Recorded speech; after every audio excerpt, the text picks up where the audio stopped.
I'm sorry, but Sam Presti got to go. Like, it's time for him to go. People say, "Oh, he got a lot for Westbrook. He did this and he did that," but and he Sam Presti should be fired because he should never traded James Harden in 2012. He traded James Harden right before the training camp started, maybe right during training camp, and they were different. He had one negotiation with James Harden and said, "Okay." James Harden said, "No, I'm not going to take that deal," and then he fired him. Like, if you all right, this is how the NBA rookie contract works. When you're on your fourth year, you have to sign the contract right before the season starts, the extension for next year. If you don't, you become a restricted free agent. A restricted free agent means that they can either match anyone's offer or they can like do a sign and trade, or they have the rights to you. So they can't just walk away after you're a rookie. After you're a rookie, so James Harden going to his fourth year. One year, it was the following season after they made the finals in 2012. He said he wasn't going to take the offer, and then he got traded like the next day or 2 days later. Sam Presti's reasoning for trading James Harden was that his market value was at the highest right now, and he got the most for him at the moment, which was bullshit because most teams was already packed at the moment, and only one team had enough assets and had enough room to take on James Harden. Other teams was already ready to go for the upcoming season, so they didn't know that James Harden was going to be made available. So he traded him for Kevin Martin and the first round pick. He was hoping that the Rockets wasn't going to make the playoffs and it was going to be a lottery pick. He underestimated how good James Harden was at the time and how good he eventually became. So he thought that the Rockets would miss the playoffs, become a lottery pick because it was an unprotected pick, and he can probably get a top 3 and top 5 pick. So he kind of outsmarted himself because the Rockets made the playoffs. Then they played Oklahoma City in the playoffs that year. This is how the butterfly effect works. They played Oklahoma City in the playoffs that year. Russell Westbrook got hurt by playing against Patrick Beverly, and then the Thunder lost in the second round to the Memphis Grizzlies. So because he fucked it all up from the beginning because he traded James Harden to the Rockets, they made the playoffs, and then inevitably Westbrook got hurt.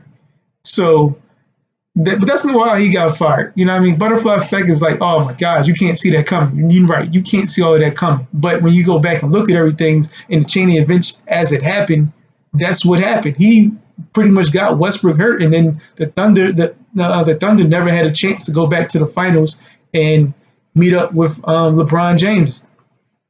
He should have kept James Harden and kept everything together one more time because, like I said, James Harden would have been a restricted free agent. So if things didn't work out, it would have been teams lined up to get James Harden because he just came off a Sixth Man of the Year award. Most players, if you look at it, most players play better in a contract season. Why? Because they about to get paid. They about to get that bag. They gonna show the fuck out. They gonna play as good as they can, go out there and bust their ass just to get that bag, get that big contract. Now after that, that's an entirely different story. Some people are going to keep at that level. Some people are going to regress and go back. But some people, most players, they want that money. They're going to secure the bag. They're going to go out there and play hard as fuck. So I would have kept James Harden for that reason alone.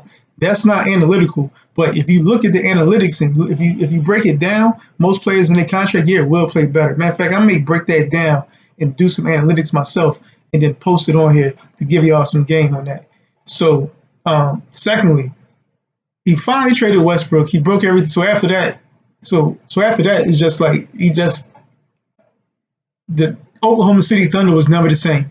They would have been the first super team. You had Kevin Durant, Westbrook, Harden all together. 3 MVPs all on one team, all homegrown, all drafted. People say, oh, well, he did draft them all.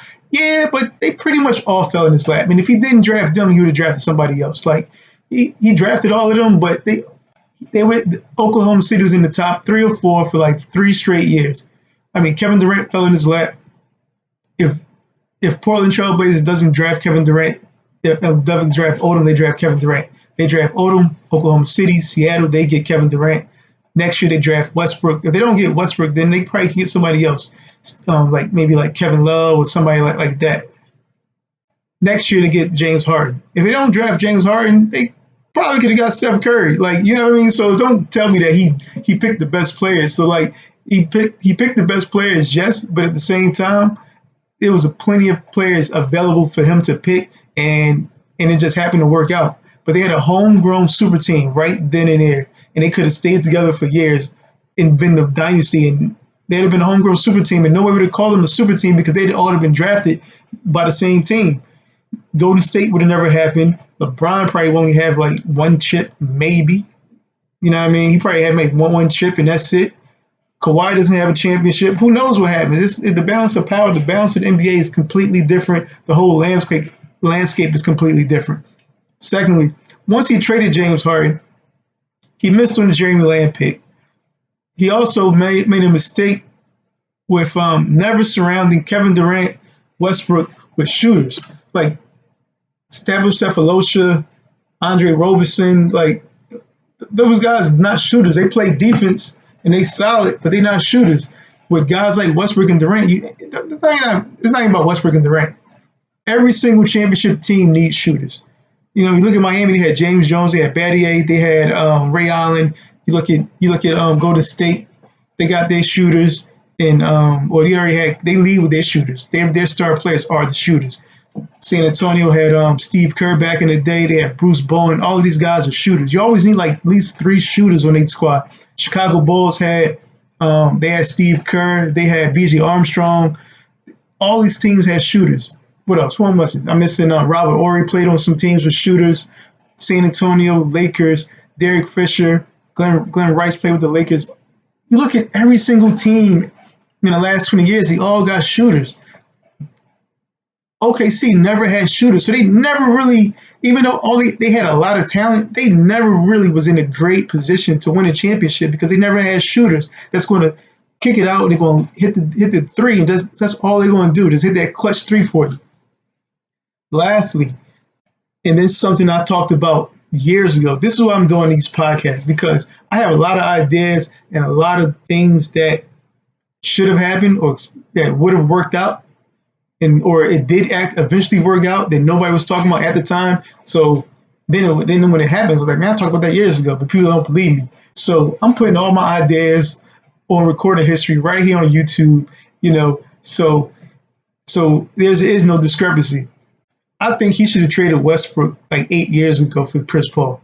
So this trade that he made for Chris Paul, he got a lot of picks and everything, but I don't trust him with all those picks.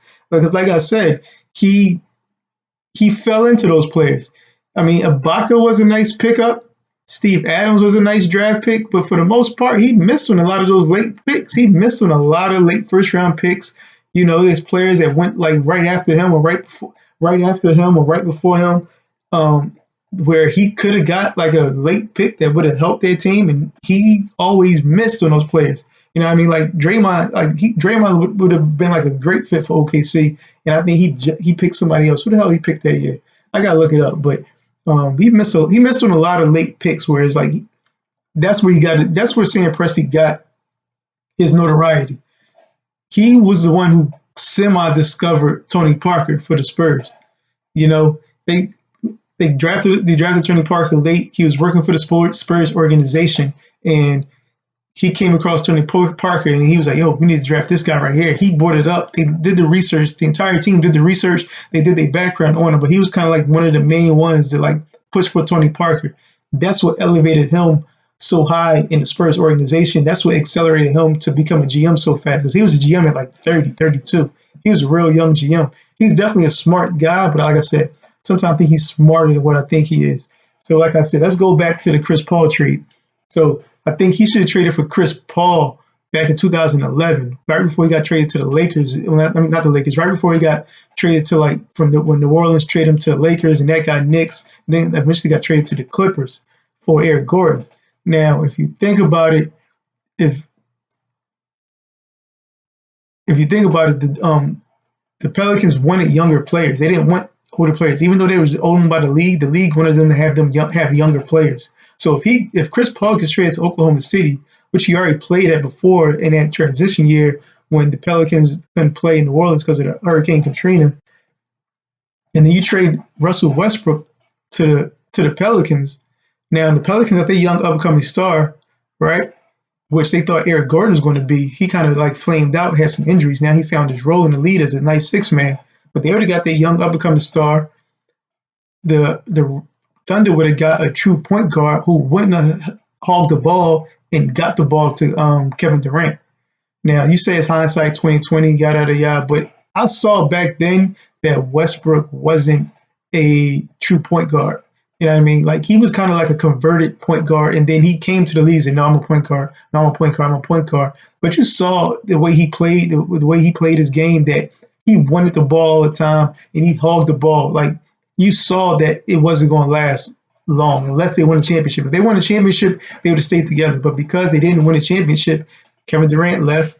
Shit didn't work out. Now everybody you trade for him doesn't work out, and now you start over from scratch. So you traded James Harden initially to save on the salary cap, and then everything just blew up on you. Now you don't have Kevin Durant, you don't have Harden, you don't have Westbrook, you don't have any rings to show for it. You had all this talent, all homegrown, and no rings. So I put a lot of that on Sam Presti. Also, the coaches, like, I mean, you had Scott Brooks there. He was loyal to Scott Brooks. You brought in Billy Donovan. Billy Donovan wasn't that much of a difference. I seen the same exact offense. I seen the same exact stagger offense. Like, they had no ball movement. They played hero ball between Kevin Durant and Westbrook. So they definitely should have had a lot more out of that team.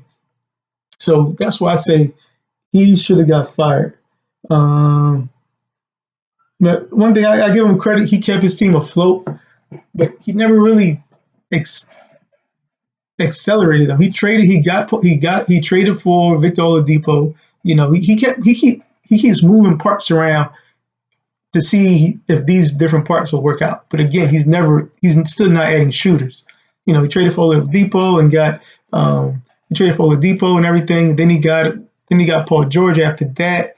You know, making these moves, but he's not really elevating Oklahoma City. So now he's going to start all over, be a bad team, get into the lottery, and hope that some of these later picks, and they get drafted some picks, and these teams will turn into something. But you look at the teams that they play, the only hope is Miami Heat. They got a couple Miami Heat draft picks, so your only really hope is there because the Rockets are going to be in the playoffs for the next 5-6 years. They're not going to miss the playoffs. Who else is not missing? Who else they got picks from? They got picks from the Clippers. The Clippers are going to be in the playoffs for the next 5 to 7 years. So where are these players going to come from? You know, like I said, he's not the greatest talent evaluator. He hit on a couple players early in his career and then pretty much whiffed the rest of his career. So, like I said, I don't want nobody to lose their job, but I do want to be NBA GM. So, all right, Sam Presti, hire me.